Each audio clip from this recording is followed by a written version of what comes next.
Little swing to it.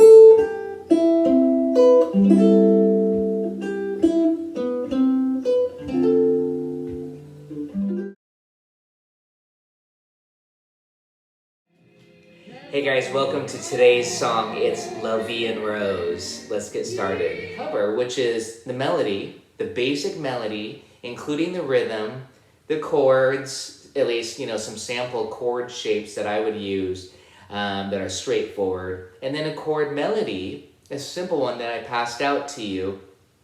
And then some soloing ideas. And of course, during that time, we'll be analyzing it too. But I always say, if you can do those things, then you really know a song pretty well at that point. And I'm going to offer some tips as far as like maybe why I wrote it in this particular way. Like based off this position. Why did I write it here? When you can do it in a certain way. And the chord melody, I kind of started it down here.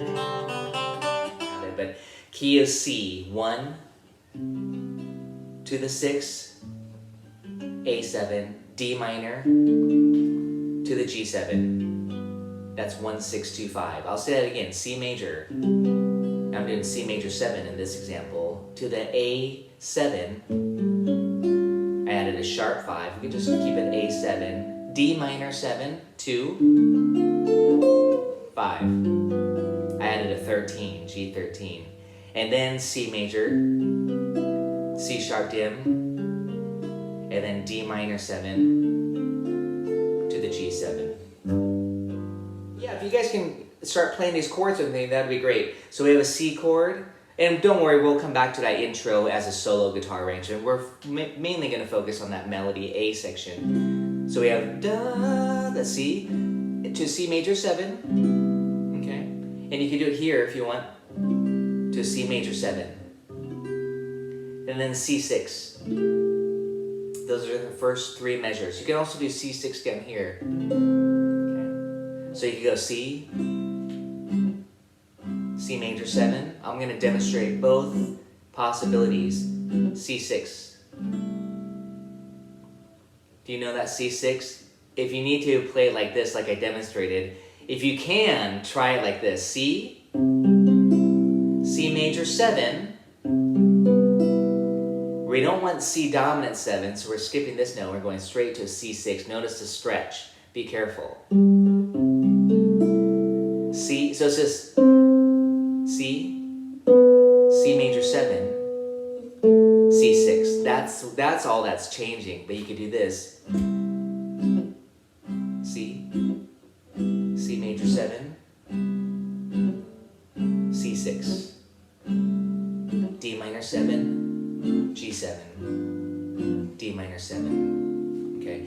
And these are, of course, what I generally call grip shapes. Try, and I'm going to show you another route. C, that's just a bar chord. But still, that's a great chord to start on. That way you can go to the C major 7.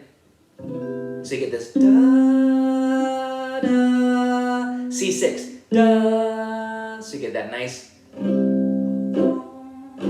C major 7. C6, and then D minor 7, G7. Notice I went here, D minor 7 to G7. And then it's going to go back to D minor 7. So basically I have 2 different ways I could do it. Down in this position, the 3rd fret position, 3rd position, D minor 7, G7, or up here. And you can always just do 3-note shapes if you want to. 3-note shapes would just be omitting the 2nd string or the 1st string, okay? So for a C chord, I might do this. Let's see how I do it. And then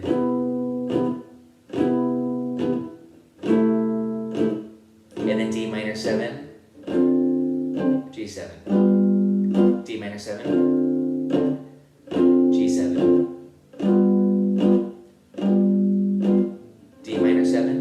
G7, C diminish, and then G7.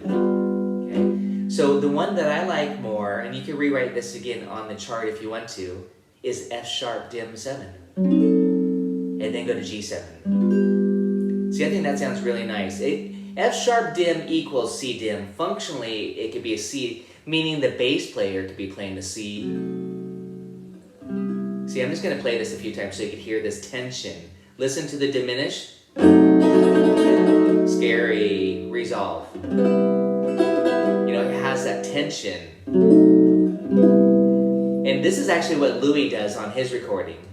They do C diminished 7, then C major 7, and then D minor 7, G7, and then back to C. So it's actually one chord per beat, like this. And that's the turnaround. A little bit fancier. Essentially, it's a 1-6-2-5, you know, I mean, but it's a subtle difference. So I'll do that again. C, dim, C major 7, D minor 7, G7. And that was all within one measure, meaning one beat each, like this. And then back to the C. C major 7, C6, C7 to the F6 or the F major. Okay, that's the 4 chord there. We'll stop there. But also this voicing, just so you know, is the same as this. Okay, that's a really sweet voicing, just the top 4 strings here. So I wrote the melody here in this position. And by the way, if you all can look at the intro, why not? And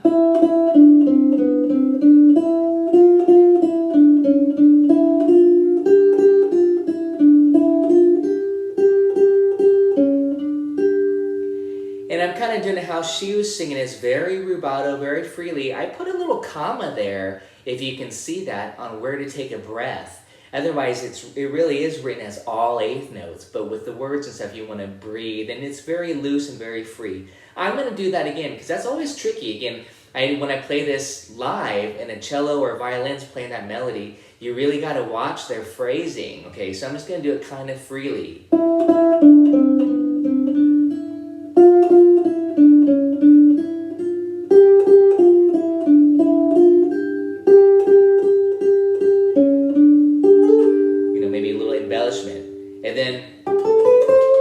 And now I'm off into the main song, the A section, of course.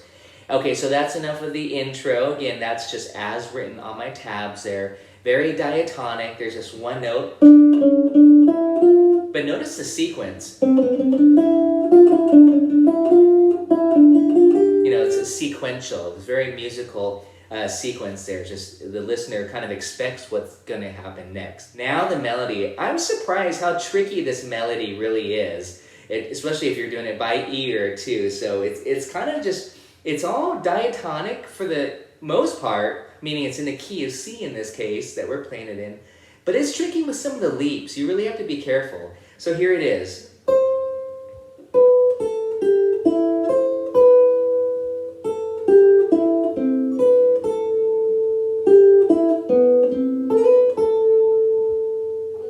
And I'm just going to stop there on that phrase. Hopefully you're playing along with me. And I'm thinking just a C shape here. 5th fret, and then my pinky's on the C. By the way, here's the scale. I always feel it's important to know your C scale. This kind of ties into some improv.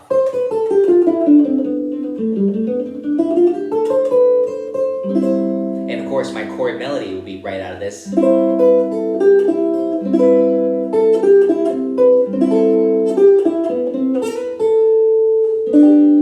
And then 5, 2, 3, 4, 1, 2, and 3, and 4, and 1, 2, and 3, and 4, and 1, 2, and 3, and 4, and 1, 2, 3, 4. Okay, so it's kind of got some nice little leaps there. You got to be careful of that again.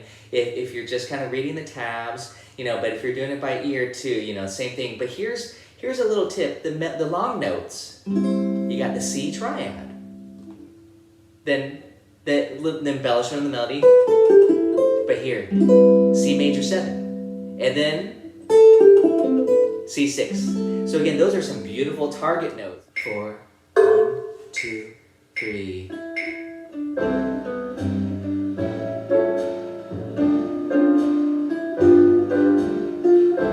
That's the intro. Here we go.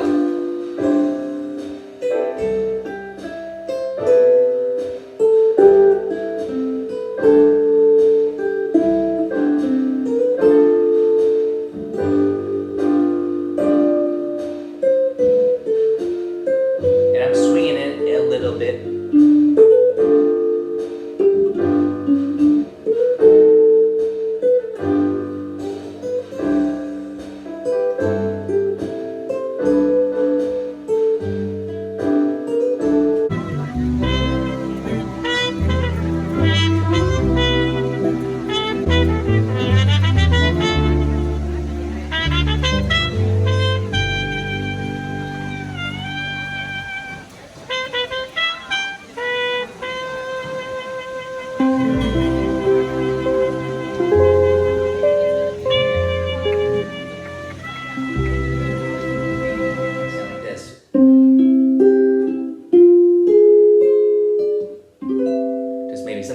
Kind of classic C major, and this is really easy to do, that's why I like this so much, but it sounds beautiful and very classic. Goes C major, especially with this shape. You'll see why in a second. This is the one chord. It's a triad, C major, and then simply just move these 3 fingers down the same shape, but down the next 3 strings. And now it's F minor, triad. Super easy trick. The 1 chord, 4 minor. And then maybe D, C, add 9, or 6/9.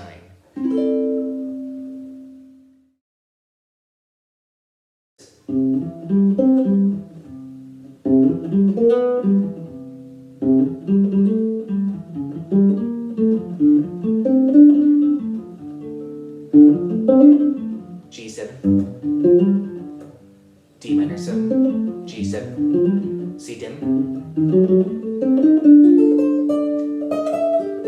Then I'm just going to change it. But right there I was just doing some arpeggios. I'll do it like this just so you can see it with chords. D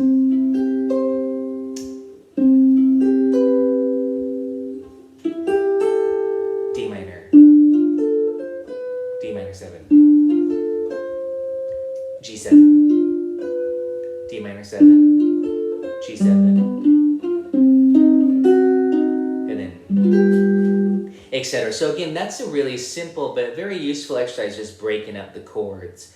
I do want to play this chord melody arrangement for you guys. Rubato. Rubato means freely. So